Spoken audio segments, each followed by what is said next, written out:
And welcome back to Washington Commanders Insider. Today we're talking about two articles by Pro Football Focus. One has the Washington Commanders the 11th best roster in the National Football League. The other has Johnny Newton projected as the NFL's most improved defensive tackle. And so we're going to be talking about both of those topics today. But before we jump into it, I first want to remind you to hit that subscribe button, just like Jayden Daniels is going to be hitting Terry McLaurin, Deebo Samuel, and many others for multiple touchdowns this upcoming season. And so in exchange for hitting that subscribe button, I'm going to give you nothing but daily content around the Washington Commanders. And so make sure that you hit that like, you hit that subscribe, and you join the Washington Commanders Insider family as we talk nothing but Washington Commanders football. And so with that being said, let's go ahead and let's jump into it.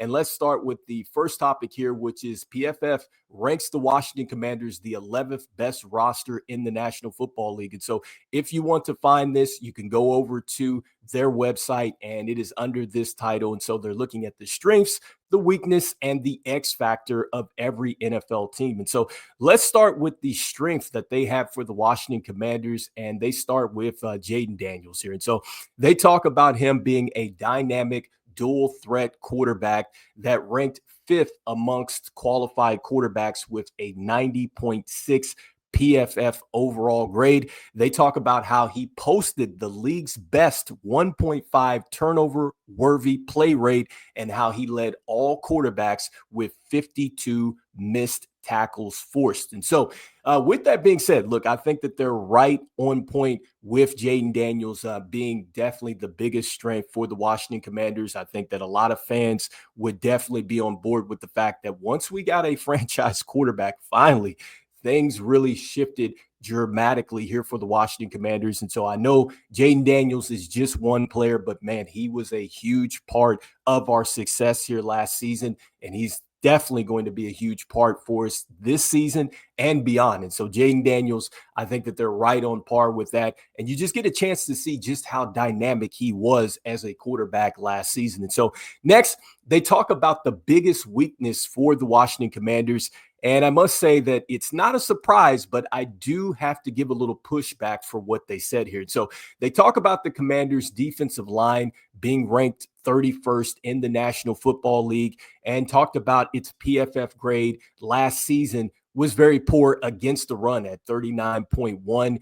That was the PFF run defense grade. And they also talk about really the only qualified player within the unit last year that had a 65 PFF was Dorrance Armstrong. And so they talk about him being the only player that at least had a rating overall with that 65. And then they talk about how Washington did not have a ton of defensive acquisitions over the offseason, and they could struggle when they go against some elite offensive lines, and they named the Philadelphia Eagles here. So with that being said, look, I do agree that that could be a weakness with the football team moving forward. However, I do think that the Washington Commanders definitely addressed this in the offseason. And so I know that they didn't go out and get a big time name in a Trey Hendrickson, which again is going to be an edge rush specialist, right? So they didn't go out and go get that, but they did add pieces that I absolutely think are going to help the Washington Commanders collectively to really slow down the run. And that's really what it's all about on defense, because yes, you do want a defensive star. I get that, but collectively, you need a unit that is going to push you over the top. And so I like the fact that the Washington Commanders went out. They got Dietrich Wise Jr. I think that he's going to be huge for the Washington Commanders. You know, you go out, you get a guy like Eddie Goldman. I think that he has a ton left in the tank. And then also, too, Javon Kinlaw is a player that I absolutely think is going to make some noise along with Jacob Martin. So the Washington Commanders did add some pieces on the defensive front. It's just that they didn't go out and get a huge big splash name. But like I said before, with the additions that Adam Peters has made, these are going to be guys that are going to fit well with what Coach Witt wants to do on the defensive end, along with Dan Quinn. And I think that you have guys now that really fit the scheme of what Dan Quinn and Joe Witt want to do. And that's all you ever wanted with your defensive unit. You want a unit that is going to come together. And it really reminds me of what Dan Quinn coached up in Seattle with the Legion of Boom. Like, you had guys that collectively were able to come together and really make that defense what it was. And so I think that that is what the Washington Commanders are aiming for when they get these additions, guys that are really going to fit the scheme and take this team to the next level. And so with that being said, let's talk about the biggest X factor here for the Washington Commanders. And the biggest X factor for them was Marshon Lattimore. And so they feel like that Marshon Lattimore could be the biggest X factor here. And one of the things that they talk about with Marshon Lattimore and why they think he's going to be a huge X factor is because he battled the hamstring injury last season. He came in, he played the final 5 games for the team, including the postseason there. And really, they're banking on the fact that his return to health will really go ahead and give this defense a good punch here at the cornerback position here. And so, look, I do think that Marshon Lattimore is certainly going to be an X factor. I think a lot of people are looking at him as not necessarily an X factor, but I've talked about this before. A full training camp, him being healthy, understanding what the Washington Commanders want to do defensively, and then the fact that the additions that the Commanders have made with Trey Amos, who is looking very good right now in the OTAs and everything that we're reading and seeing about him. You have Mikey Sanders-Still, who is going to push back inside to his natural position. And so you're banking on Marshon Lattimore coming back healthy, but there's pieces around Marshon Lattimore that have gotten better. You have Jonathan Jones, who's been added to the mix. You have Will Harris coming in as well. And so, yes, if Marshon Lattimore can be that player that he was with the Saints, you are going to get that nastiness that Dan Quinn and Joe Witt are looking for. Because I think, again, back to those Seattle days when you had Richard Sherman, you had Cam Chancellor, you had guys like that could play very well in the secondary, like Earl Thomas, and that goes in with these guys that you've gotten via free agency, like I talked about with Dedrick Wise and these guys like that. And so I know, it's not KJ Wright. I know it's not Michael Bennett or Bruce Irvin back in the day with that Legion of Boom team, but still collectively you're seeing how it's all coming together. And so, yes, I could see how Marshon Lattimore being healthy could absolutely be a X factor for this team.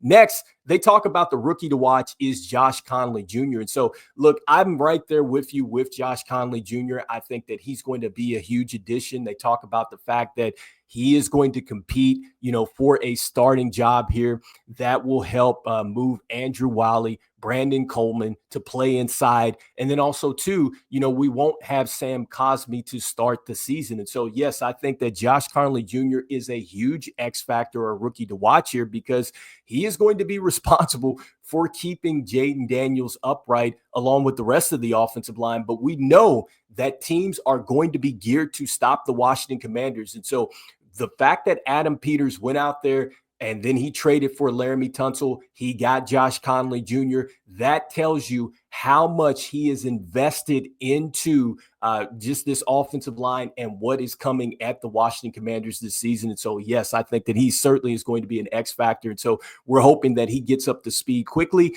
And I just like the situation that he's in because he doesn't necessarily have the pressure to go out there and start.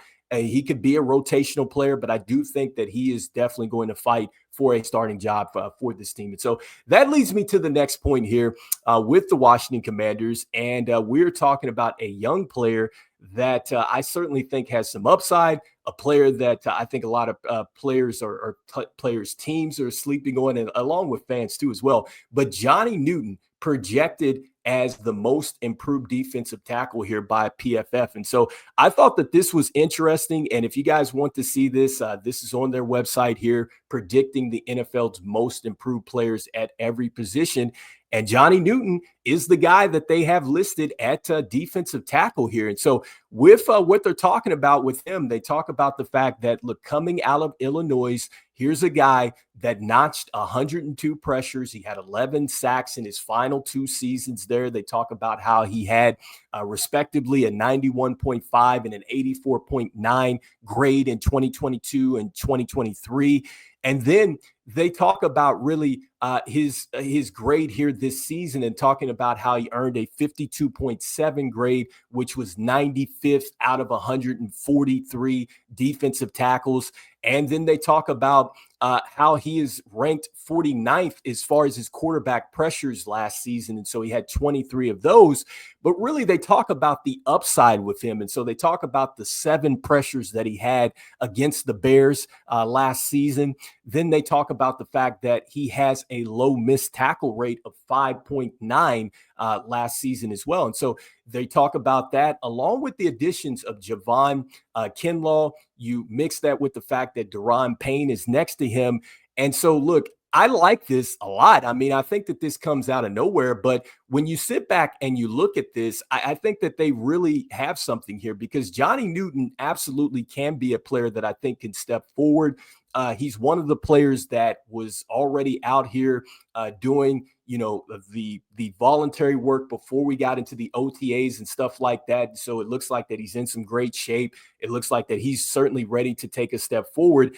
And look, we have already moved on from Jonathan Allen. And so I think that there's a real chance that he's going to step into a role, because we don't have Jonathan Allen, and he had a role last season. And I think he's going to take more of a role this upcoming season. But when you look at his season last season, look, 16 games played, 44 total tackles. He had 19 solos. He had 25 assists. He had 2 sacks. He had 1 forced fumble.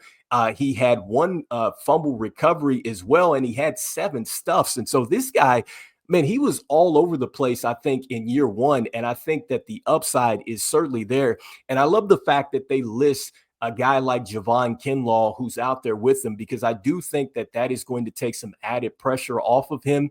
And when you look at just where he was drafted last season, this was Adam Peters' first defensive player drafted with this club. He also was the 2nd selection for us, I believe, round 2 last season. But when you go back and you look at his draft, clip of that day, one of the things that they talk about on the NFL Network is they felt like he was a first rounder. And so the fact that he fell to the Washington Commanders, that was huge for us. And I think you are going to see him kind of take off. And that goes into what I'm talking about with this team, and really the improvement, and just really people sleeping on the fact that this team has so much in the building.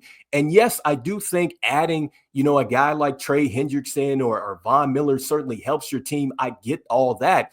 But still, collectively, I think that this team has gotten better, and you're going to see a team that does start to gel like that old Legions of Boone's team. And I keep referring back to them because Dan Quinn coached them up defensively, but you can tell from a scheme standpoint, that's what he's looking for. And so I love this selection with Johnny Newton. I hope he does become, the best defensive tackle in the National Football League next season, or the most improved tackle here next season, because when you look at the things that he can do, man, I mean, he can get flat, he can square up and finish plays. He had terrific hands. He's got great power off of the ball. So those things absolutely flash. He does take a step forward this season. But you guys let me know in the comments here what you guys are thinking. Do you feel like that, yes, Johnny Newton will be the most improved defensive tackle here next season in the National Football League? Next, how do you guys feel about this ranking here with the Washington Commanders being ranked the 11th best team right now in the National Football League? Obviously, we got a lot of stuff that is going to happen here. We got preseason. We obviously got to still go out there and play the games and things like that. And if you're wondering, teams that are ahead of them, I mean, right now they have the Tampa Bay Buccaneers. They have the Denver Broncos. They have the Philadelphia Eagles, number 1. They have the Minnesota Vikings at 8. And then they have the Houston Texans at 7. They have the Los Angeles Rams at 6.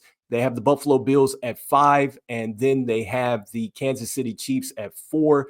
And then at 3, the Detroit Lions. And at 2, team number 2 is the Baltimore Ravens here. And so let me know here what you guys are thinking with these early preseason rankings. I'd love to hear what your thoughts are. And look, as we always say, look, go Commanders. And I will see you guys on the next one. All right, peace.